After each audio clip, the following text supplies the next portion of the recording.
Hello everybody, welcome back to This Week in Esports and Gaming, the show where we talk about the latest and greatest in business happenings for gaming, esports, and creator news. I'm your host, Mark Kai. We're here for the third full week of March 2024, and let's dive right into it. Our first top 3 story, Epic Games mobile store has been announced during the State of Unreal 2024. The Epic Games store on mobile will be the first games-focused multi-platform marketplace, allowing users to access their Epic accounts across different devices. The store will feature popular titles like Fortnite and a selection of third-party games. And additionally, Epic will introduce new self-publishing tools tailored specifically for mobile developers. The revenue split for developers on the Epic Games store will remain the same on mobile as on PC, with developers receiving an 88-12 split in their favor. This is significantly more beneficial for devs than the 30% fee that the Apple App Store and Google Play Store charges, and developers will also have the option to use their own payment service providers for in-app purchases. Epic Games is aiming to have the store ready by the end of 2024, and overall it seems like this is a pretty solid push for competition, which is always nice for consumers, but we'll see how much traction this gets among Epic Games Store's current 270 million plus player accounts and 75 million monthly active users. What's cool here is actually that it's relevant to the next top 3 story, which I'll dive into right now. For our next top 3 story, Apple is being sued by the U.S. Department of Justice. This lawsuit also comes with many other states tagging along, such as New Jersey, Arizona, California, Connecticut, Washington, D.C., Maine, Michigan, Minnesota, New York, New Hampshire, North Dakota, Oklahoma, Oregon, Tennessee, Vermont, and Wisconsin. The lawsuit accuses Apple of illegally monopolizing the smartphone market and violating the antitrust laws. One of the key things mentioned is Apple's restriction on devs, with cloud gaming being named as a key factor. Additionally, the lawsuit alleges Apple imposes contractual restrictions, fees, and taxes on app creation, as well as APIs and other critical access points in the smartphone ecosystem to control the behavior and innovation of third parties in order to insulate itself from competition. The lawsuit further goes on to mention Apple's moat around its smartphone monopoly and how it is a similar playbook to maintain this monopoly through its other products and services. The DOJ aims to have the court decree that Apple has acted unlawfully to monopolize and prevent Apple from doing things like tightly controlling app distribution, using private APIs, having monopolistic terms and conditions, and others. All this comes after the European Commission fined Apple over 1.8 billion euros earlier in the month over abusive App Store rules for music streaming providers. So Apple is really not having a lot of friends out here. It will be interesting to see what the courts rule and how Apple will actually respond here.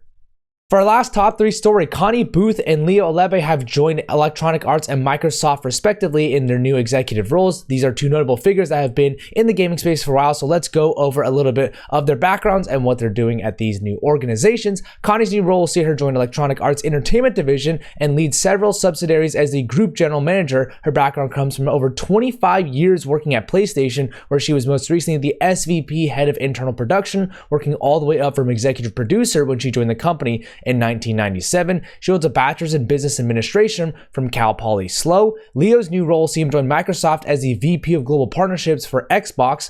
Leo's previous experience includes being the head of global gaming at YouTube, as well as overseeing global games partnerships for Facebook in the past as well. He holds an MBA from the University of Southern California. So both Leo and Connie have lots of experience in the gaming space, which spans multiple decades. This shows their experience in the space, and I'm excited to see what they do at their respective organizations. As far as partnerships go, Ninjas in Pajamas partnered with the Chinese automaker BYD. The partnership will see the overall NIP group promote BYD's brand, products, and tech to a global audience, and this is an extension of both parties' China exclusive deal that saw BYD support NIP to help connect diverse communities that share passion for innovation and esports. Team Liquid and Carrefour have partnered up. This partnership will see Team Liquid participate in the Hero's Journey campaign made by the gaming and esports agency Unlocked, with Brazilian parts of both organizations educating fans about Carrefour's gaming offerings. And for reference, Carrefour is a global supermarket brand headquartered in France with over 13,000 stores worldwide. There will be Team Liquid hosted in-store activations at the Sao Paulo Carrefour store, as well as other social media and Twitch activations as well.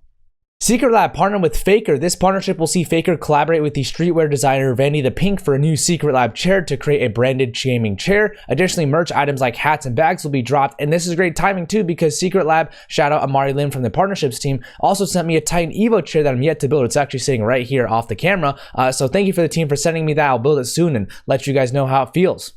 Red Bull partnered with TWIEG Productions. The two organizations will collaborate on a retrospective CSGO esports documentary called Memories of CSGO, the Early Years, that will go over the history of CSGO, the game's early developments, highs and lows, and key moments in esports such as the first major and team eras. It'll be narrated by CS commentator Henry G and will be released before the PGL Major Copenhagen playoff stage on March 26th. The Esports World Cup Foundation partners with Electronic Arts and Sony. The EA partnership will see EA Sports FC 24 become a key title at the Esports World Cup, which there isn't much of a surprise here given EA's previous football title was also featured at Gamers 8 in 2023. The Esports World Cup now includes Rocket League, Fortnite, Free Fire, PUBG Mobile, Mobile Legends Bang Bang, Brawl Stars, StarCraft 2, Overwatch 2, Counter-Strike 2, Honor of Kings, and Dota 2, which is a lot of big esports titles. And the Sony partnership will see Sony Pictures Entertainment create a behind-the-scenes documentary series featuring the players and games in the Esports World Cup, as well as Sony Music Entertainment creating an anthem for the esports event. Additionally, Sony Interactive Entertainment will look into additional opportunities to support promising creators and talent in the region. Grid Esports partners up with Ubisoft. This partnership will be a data portal for R6 esports teams called the Rainbow Six Siege Data Portal and will be given to all teams in the Blast R6 esports ecosystem free of charge. The platform allows orgs to search, query, filter, and download data from matches to improve performance, and it will also enable fully automated ingestion and allows private data via an application-based user interface. As far as finance and M&A goes, Sensor Tower have acquired Data.ai. This acquisition puts two competitors under the same umbrella, with the platforms remaining as standalone offerings with no additional consumer-focused changes, according to the company. That being said, around 200 people at Data.ai were laid off after this acquisition, which included folks from sales, operations, account management, and others. Wishing the best of luck for them here. Sorry, it does suck to see an acquisition result in so many layoffs. THIRDVERSE raised $3.3 million. This puts THIRDVERSE's total amount raised to $11.3 million, of which $8 million the company did raise last November. The funding will go towards developing its upcoming title Soul Covenant and expanding its studio. True Gamers are going to create a $280 million esports island in the UAE. This would entail esports training facilities, a tournament venue, content creation areas, and hotels for accommodating esports and gaming staff. Apparently, this project is a result of a long-term research study done by True Gamers, which included input from 100 plus orgs in the esports space, some of which included Virtus Pro, Team Spirit, and others as well. As far as workforce changes go, Alan O'Callaghan has been promoted to Senior Influencer Marketing Manager at Heaven Media. Alan has a good amount of influencer marketing experience as he's been with Heaven Media for 2 years now doing business partnerships. Before that, he was with AFK as an influencer marketing executive, and he did social media for Solidified Esports 2. He holds a diploma from CBS Limerick. Josh Lowe and Ryan Dow have been promoted to Senior Director of Gaming and Creator Partnerships and VP of Creator Gaming and Esports at Sport5. Josh's promotion comes at his 2-year mark with the company, as he was the Director of Rights Holder Development for Esports and Gaming before. He's done work with Zero Code as an Associate Director before as well, and he holds a Bachelor's in Marketing from the University of Maryland. Ryan's promotion also comes as he's been with Sport5 for around 2 years now, and was most recently the Head of Gaming, Creator, and Esports for the company. Before that, he was with Wasserman for 3 years as the Associate Director for Brands, focusing on AT&T's gaming and esports strategy, and was the Head of Partnerships for FlyQuest as well. He holds a Bachelor's in Marketing and Operations from Boston College. Julian Schwartz joins Grid Esports as the VP for Business Development. Julian's background in gaming is pretty deep, as he most recently spent 4 years at YouTube as a Strategic Partnership Manager for game publishers. Before that, he was with PUBG as the Head of Global Esports, Biz Dev, and Partnerships for a bit over a year as well. His new role will see him lead BD and partnerships with media platforms, game publishers, AI companies, and more to utilize verified game data, and he holds a Bachelor's in Global Studies from CSU Long Beach.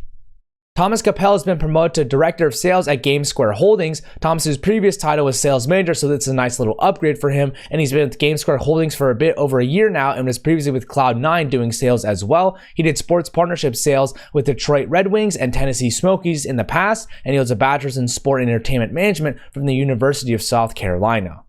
Spencer Campbell joins Theorycraft Games as a Director of Social Media. Spencer has a ton of social media experience as a former Associate Creative Director at Eisenberg working on League of Legends and Valorant. Before that, he spent time at Space 150 as a copywriter on Call of Duty and many other clients, and he also spent time at Riot Games doing copywriting and worked for a variety of other agencies. He holds a Bachelor's in New Media from the University of North Carolina, Asheville.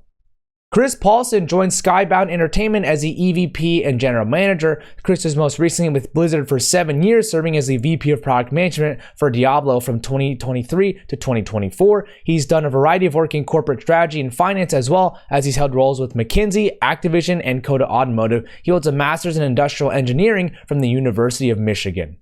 Blandine Prost has been promoted to Global Business Development Director at Keyword Studios. Blandine has been with Keyword Studios for over 10 years now and was a client partner for her entire duration before now. And before Keyword Studios, she spent nearly 15 years at Babel Media in a variety of roles like sales, pre-production, studio management, and others. She holds a degree in Communication and Media Studies from the University of Sussex.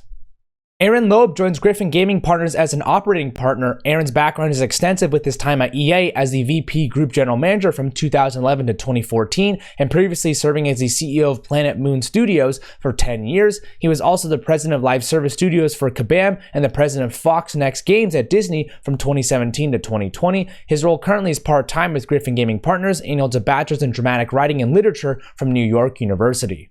Mark Allera has been appointed to the chairman of the board at Jagex. He's currently the CEO of well-known telco company EE and has been the CEO since 2016, previously serving as the CCO from 2011 to 2015. His new role at Jagex will see him assist the firm with its future business operations, as well as helping building out success for various titles. Mark was also previously the GM for the UK division of Sega from 1997 to 2001, and he holds a bachelor's in business from Sheffield Hallam University. Agostino Simonetta has joined GSC Game World as the Chief Commercial Officer. Agostino has a ton of experience in gaming, as he was most recently Chief Games Officer for Thunderful Group for around 2 years. Before that, he was with Microsoft for nearly 7 as the Director of Global Partnership Management for Xbox, and was an account manager at PlayStation as well. Congrats to you, Agostino, for a storied career. Excited to see what you do with GSC Game World. And as far as new stuff goes, Margot Robbie's Lucky Chap are going to produce the movie adaptation of The Sims. The movie will see Kate Herron as the director, with screenplay co-written with Briony Redman. Lucky Chap will also produce the film alongside Roy Lee and Mary Yoon of Vertigo Entertainment, and EA will be involved in a creative and producing capacity as well. That's it for this week in esports and gaming. Thank you so much for tuning in. Credit to the authors and brands themselves for the images and information provided. If you want to show some support to the Esports Advocate, their link is in the comments down below. And if you want to show some support to me, please tag someone in the comments who would enjoy this or share this with your audience. And as always, everybody, have a great day.